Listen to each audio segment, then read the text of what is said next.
Supply chains connect the production of raw materials to the final consumption of goods and services in shops and malls or online.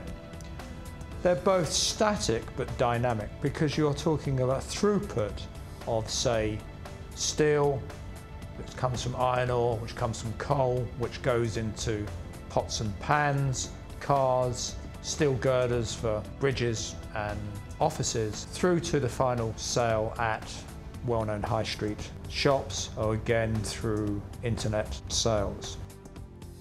There are two types of supply chain you can distinguish: agile supply chains and lean supply chains.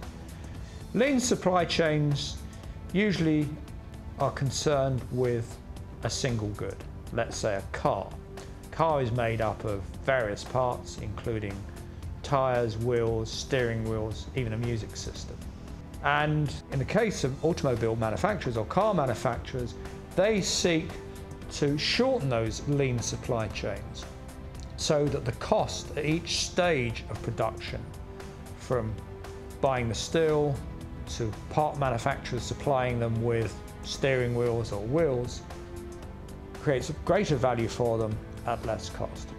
Our customers value the highly individual nature of Mini. They like to be able to customize their cars to their own specific requirements.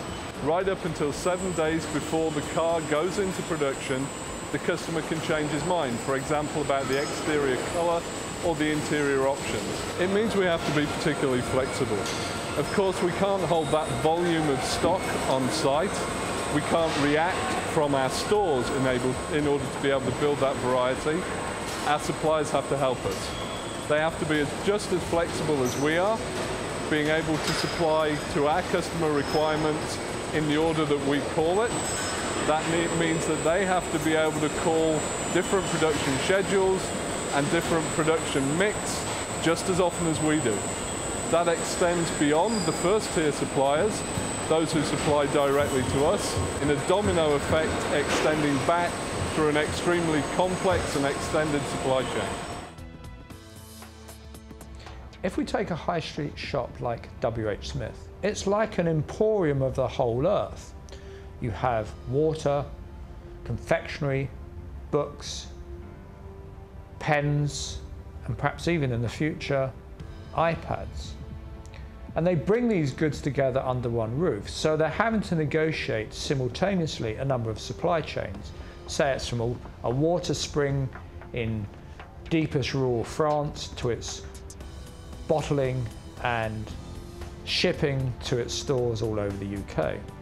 Similarly, you could find the books it produces that the editor for the book was in New York, the writer was in Afghanistan, and the paper is printed and produced in Brazil. So in trying to actually create shorter supply chains and therefore greater value for these kinds of companies, it's a bigger management but also marketing challenge, particularly because of concerns about sustainability of the goods they sell and the energy input into producing them and where they come from.